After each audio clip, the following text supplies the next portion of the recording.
All of our good. I know, good it's all mojo, out. It's yeah. all out, dude. I need another monster or something. So about that Celsius. It's time for more coffee. Yeah.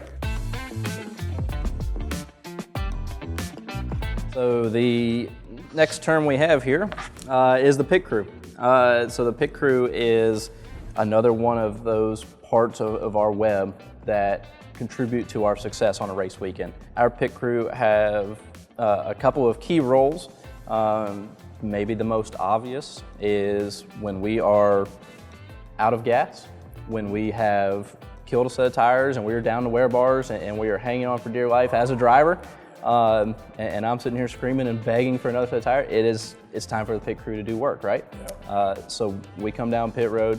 The pit crew is who enables us to refuel, to put tires back on a race car, and to go again, to be able to continue on our race. It is that maintenance in there. Right. A lot's riding on their shoulders to be able to enable us to come down pit road Perform, and work well in a 10-second window, right? It's Yeah. a very small opportunity, but there's a ton of importance in that tight window. Yeah, okay, wow. So I'm drawing a lot of parallels here. So I think when it comes to supply chain, pit crew would be comparable to the operations team.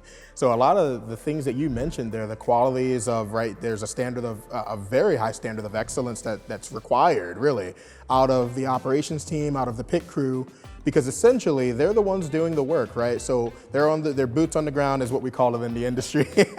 So I got that one, yeah. Yeah, I'm on that's board another with it term right later. there. Yeah. So they're the boots on the ground folks that, hey, you're the driver, and in our last example, the supply chain manager, and the supply chain manager or the driver has hey, I need this, right? Yeah, I need a tire, I need a supplier that can meet my KPIs, et cetera.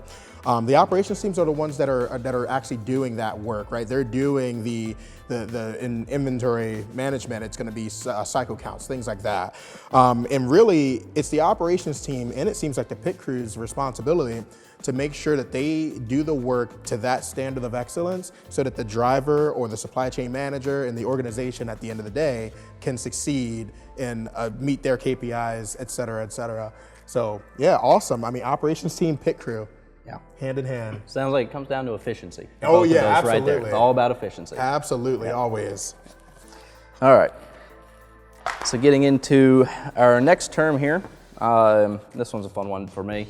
So lap times. When we talk about lap times, this is our ultimate measure of our success on a race weekend. Okay. This is how we decide what changes are necessary versus what may be wanted. There's sometimes where you can be very good, but you want to be more comfortable behind the wheel. Right. There's a balance to make sure that you're continuing to create really good lap time. It is one of the things that probably come back to the most during a race weekend. Okay. What were our lap times in any given session, and how do we improve them to be better next time?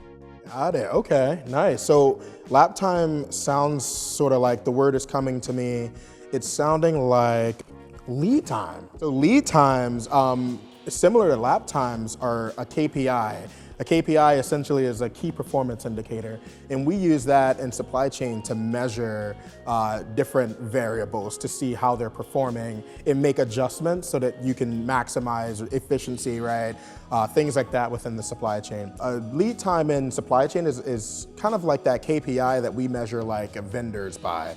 So sometimes a vendor may be able to get you the part that you need, but can they do it in an efficient manner so that you can receive the part and get it on the product so the product can get shipped out without missing deadlines for your customer? It's how you determine, can you succeed, right? And you track that in real time. So yeah. Yeah, that's awesome. a good point. That's kind of funny you say that. We can have the best looking Fastenal Ford at the racetrack, but if it's not fast, we're not able to compare with lap times, then ultimately it's not what we need to get the job done. That's right, and you gotta make adjustments. There you go. Awesome, awesome.